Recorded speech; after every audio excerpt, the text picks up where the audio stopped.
دی جانم پلور زما سرگیدی هر دا کستار مون بندی ستا پمین که زما ساجوند دا خستا نظر که زما دنیا رو سان دا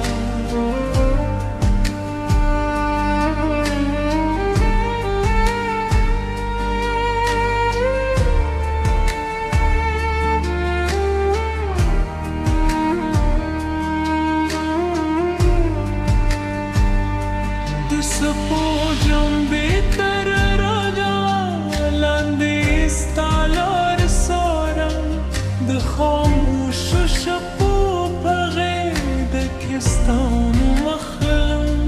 ده باد هر نغم استاد رات زیری رو رئی استاد مینه پاهیلا می هر ساحت میره دی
دست پرلی نسیستا خوشبوئی را رئی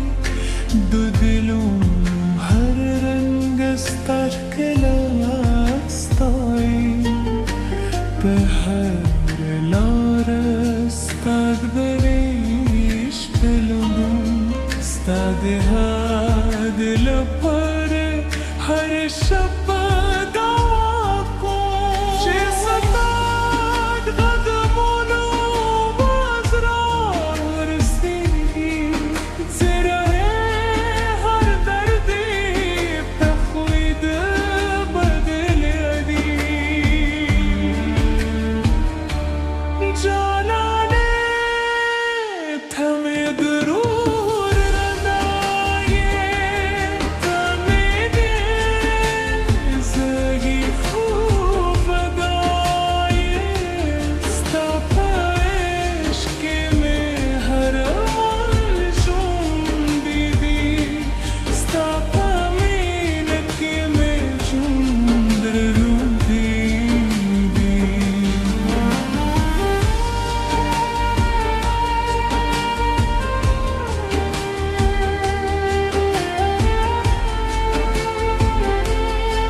زیر هر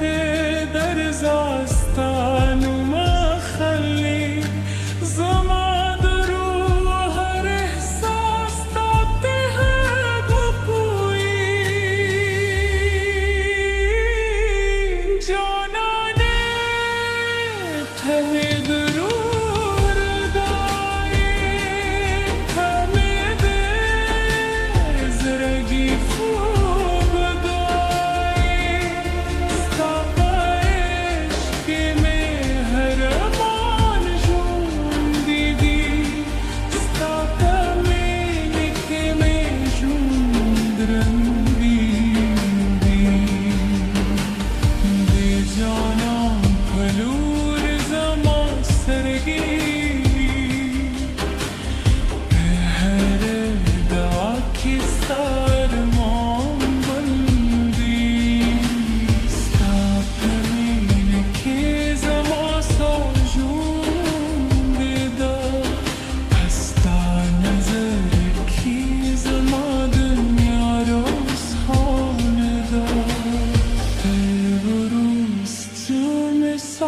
रस्ता पथ में